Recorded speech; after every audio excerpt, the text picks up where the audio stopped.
Everyone, welcome back to Let's Involve. So we are in third unit of this AP Precalculus, Unit 2, one topic at a time. We are in 2.3, which is exponential functions. So let's get deeper into this and do watch the video from the beginning till the end. So general form of exponential functions will look like this: y equal to a times b power x. This a is the initial value. Also, it will act as a vertical stretch and shrink factor. B is base of the exponential. This plays an important role. If your b is greater than 0, greater than 1, it's a growth function. If it's between 0 and 1, it's decay function. And yes, the most important thing, it's called exponential function because it has its independent variable at the exponent position. Now, let's see the graphs. So this is how, let's see this domain and range of this. So the graph will be either kind of growing or it will be decay, the common graph. So y equal to a times b power x. If you have this general form, it will take all real numbers from minus infinity to plus infinity. That's the domain. Range is y greater than 0. That depends on your a. If your a is positive, then your range is also positive, right? And horizontal asymptote, yes, this has a horizontal asymptote. We later, I think, learned about asymptotes and rational functions, but this also has a horizontal asymptote. That is y equal to 0, x-axis. Intercept, the graph always passes through 0, comma a. Right? So this is your y-intercept, whatever you see here. Because b power 0 equal to 1. Very simple substitution you can do here. Now, graphs of exponential function. Let's see the growth graph. That is when b greater than 1. And a can be, let it be a is other than 1. So a into b power x, where b greater than 1, your graph looks something like this. Right? It will be rapidly increasing after 0. It was increasing, but still there is a rapid increase after 0. So this is how b greater than 1 case graph looks like. Now, exponential decay, if your b is between 0 and 1, we can see it got the opposite decay. It's decreasing rapidly. Yeah, it was decreasing, but there is a sudden decrease, but it was not going below that, correct? So that's the case when b is between 0 and 1. And transformations, very similar to the previous transformations we did. Y equal to 2 times b power x. When you multiply 2, the original graph will be stretched vertically by a scale factor of 2. When you multiply by 0.5, that is your scale factor is between 0 and 1, then it's a shrunk. And horizontal shift, b power x minus c, actually this is right, or let me change. X plus c is left, x minus c will contribute the shift of right side, c units. Okay, when your c is greater than 0. And vertical shift, it's adding something outside, dx plus d, shift up by d when d is greater than 0, minus d, we will go down, the graph will go down. And reflection across x-axis when it's outside, y equal to b power negative x, right? So b power negative x, this will be across y-axis, and here we will do some manipulation. Like b power minus 1 means you can write b power minus 1 whole x, 1 by b whole power x, and it will be just, you can consider this 1 by b as a factor like k power x, okay? So that's why this minus is not mentioned here. So in y-axis reflection, I will change an x at the place of where x comes, right? And this manipulation things we can.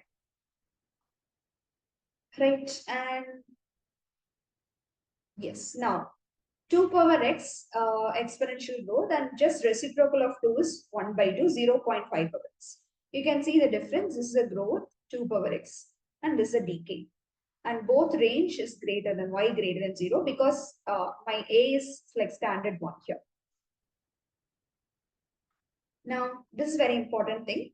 The value of a, that is your y-intercept. If your function looks like this, then a is your y-intercept. This a will also affect the range of the function and tells more about the rate of change, how the rate is changing, right? This will help us. So when you're a greater than 0 and b greater than 1, it's a growth and it will be on like first quadrant. Okay. So your y is greater than 0 because your graph is completely above x-axis. So y greater than 0. How can I tell the rate of change here? It increases, that's sure. Increases at what rate? At an increasing rate. Because you see the height, it was increasing and the rate to increase also increasing, right? So increases at an increasing rate. Now I keep the a greater than 0, but I'm changing that b to b as 0 to 1. Then also it's above x-axis, but it's a decay. And if, of course, it decreases at a decreasing rate. So the decreasing rate is also getting decreased. So here, if 1000 decrease happen, here just one decrease rate, correct? So decreases at decreasing rate. And now when your a is less than 0, b greater than 1, your y, the graph will go below x-axis and it is decreasing at an increasing rate, right? Decreasing, small decrease. Here you can see the very big decrease over there. So decreases at increasing rate. And a less than 0, b is also between 0 and 1. Yes, less than 0, and we got something like this. It's increasing, but how it's increasing? The increasing amount is becoming smaller. So increasing at a decreasing rate. Right?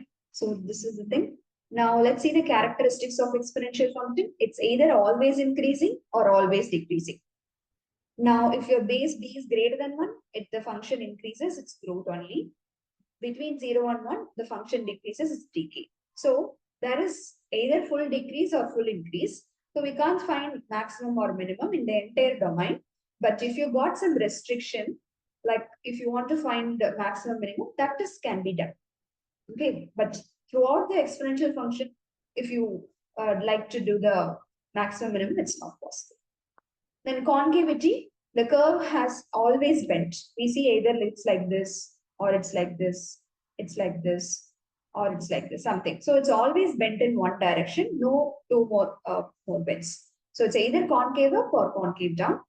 Hence, there is no changes in concavity. There's inflection points. Then finally, end behavior. End behavior, you don't want to memorize. Growth means it's something like this. So as x tends to infinity, your function also approaches infinity. Other terms, it will approach the x-axis. So x tends to minus infinity, it will approach x-axis, the number is 0. And for decay, it will be something like this. As x tends to infinity, it approaches 0. As x tends to minus infinity, it goes up. So positive infinity. Right. Now here we have question number 1. Identify the exponential function as growth, decay, and justify your response. So very simple. The b will decide, the base will decide growth or decay. So 0.8 is less than 1, between 0 and 1. So it's a decay. Then here 4/3 is greater than 1. So it's a growth. Very simple thing. 2/5 is less than 1 and greater than 0. So it's a decay. 1.6 is greater than 1. So it's a growth. Right? So the base will decide the growth or the decay thing about the exponential function. Now moving to second question. Consider the exponential function f of x is 4 times 1.2 power x. So your a is greater than 0, your b is also greater than 1. So it will be increasing. So this is how the graph will look like. Okay. And is it increasing? Yes, it will be throughout increasing. Yeah, it is throughout increasing. So this one. Is it concave up or concave down? It's concave up, upward facing, right? So this is concave up. Find limit x tends to negative infinity f of x. This is negative infinity. Where the graph approaches, it approaches x-axis, so equal to 0. Limit x tends to positive infinity, it's going for bigger values, so plus infinity. That's simple. This is the one important question about analyzing the graphical form of exponential function. Now, third question. The exponential function g is defined by this, where a and b are positive constants. The table gives selected values of g of x, and we have to pick one correct option out of here. Okay, let me make the function. What is a? Your initial value. So a is 5. So g of x equal to 5b power x. Then what will I do? to find b, because b will decide the graph, right? So let me substitute 1 comma 10 in the graph, in this function. So 10 equal to 5 into b power 1, and I got b equal to 2. So the function actually it is g of x is 5 into 2 power x. I know it will look something like this, right? Because both greater than 0 and greater than 1. So I will choose that options. A is greater than 0, B. So either B or D. Okay, of course it's a growth, it's not a decay. So it's option D. Right? It demonstrates exponential growth because A greater than 0 and B is greater than 1. That's it. Now here you have this bonus question.